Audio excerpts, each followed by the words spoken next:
آج ہی کے دن یعنی 8 جولائی 1497 عیسوی کو واسکو ڈے گاما نے ہندوستان جانے کے لیے نئی بحری مہم کا آغاز لرزبن کی بندرگاہ سے کیا۔ افریقہ اور یورپ کے درمیان سے جانے کا راستہ بند ہو جانے کی وجہ سے وہ افریقہ اور قطب جنوبی سے گھوم کر ہندوستان پہنچنے والا پہلا مہم جو کہلایا۔ واسکو ڈے گاما 20 مئی 1498 عیسوی کو کالیکٹ ہندوستان پہنچا تھا۔ کالیکٹ کے حکمران ساموتری نے واسکو ڈے گاما کو ہندوستان میں رکنے نہ دیا۔ چونکہ واسکو ڈے گاما ایک سفاک اور مکار ڈاکو بھی تھا، اس لیے جاتے وقت واسکو ڈے گاما اپنے ساتھ چند ہندوستانی سپاہی اور 16 ماہی گیروں کو اغوا کر زبردستی ساتھ لے گیا۔ جو سامان وہ ہندوستان سے لے کر یورپ گیا، اس پر منافع اس کے سفر کے اخراجات سے 60 گنا زیادہ تھا۔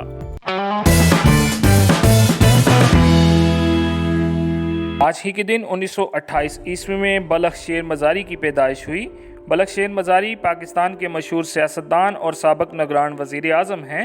بلخ شیر مزاری نے 1950 عیسوی کی دہائی میں سیاست میں حصہ لیا۔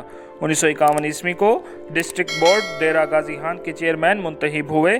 1955 عیسوی میں آزاد امیدوار کی حیثیت سے پاکستان دستور ساز اسمبلی، جبکہ 1956 عیسوی میں مغربی پاکستان اسمبلی کے رکن منتخب ہوئے۔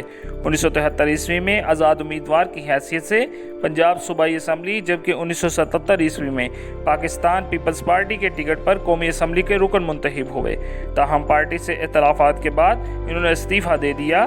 1982 عیسوی میں صدر پاکستان جنرل محمد ضیاء الحق نے مجلس شورا کا رکن نامزد کر دیا۔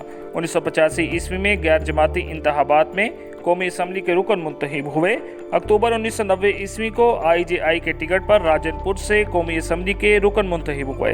18 اپریل 1973 عیسوی کو صدر پاکستان غلام اسحاق خان نے قومی اسمبلی توڑ دی۔ اس کے ساتھ ہی نواز شریف حکومت اختتام پذیر ہوئی اور بلخ شیر مزاری کو نگران وزیر اعظم نامزد کر دیا گیا۔ 26 مئی 1993 عیسوی کو سپریم کورٹ آف پاکستان نے صدر غلام اسحاق خان کے اس اقدام کو غیر آئینی قرار دیتے ہوئے نواز شریف کی حکومت کو غیر مشروط طور پر بحال کر دیا۔ اسمبلی کی اس بحالی کے ساتھ ہی نگران وزیر اعظم بلخ شیر مزاری 26 مئی 1993 عیسوی کو ہی 39 دن حکومت کرنے کے بعد رخصت ہو گئے اور اقتدار نواز شریف کو منتقل کر دیا گیا۔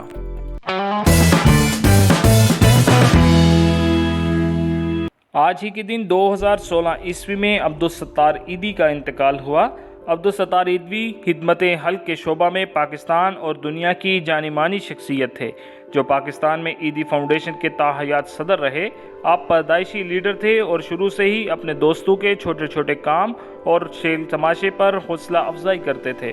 جب ان کی ماں ان کو اسکول جاتے وقت 2 پیسے دیتی تھی تو وہ ان میں سے 1 پیسہ حج کر لیتے تھے اور 1 پیسہ کسی ضرورت مند کی ضرورت پوری کرنے کے لیے رکھ لیتے تھے۔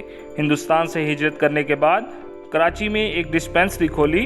1957 عیسوی میں کراچی میں بہت بڑے پیمانے پر فلو کی وبا پھیلی، جس پر ایدھی نے فوری طور پر رد عمل کیا۔ انہوں نے شہر کے نواح میں خیمے لگوائے اور مفت ادویات فراہم کی۔ مہاجر حضرات نے ان کی دل کھول کر مدد کی اور ان کے کاموں کو دیکھتے ہوئے باقی پاکستان نے بھی ان کی مدد کی۔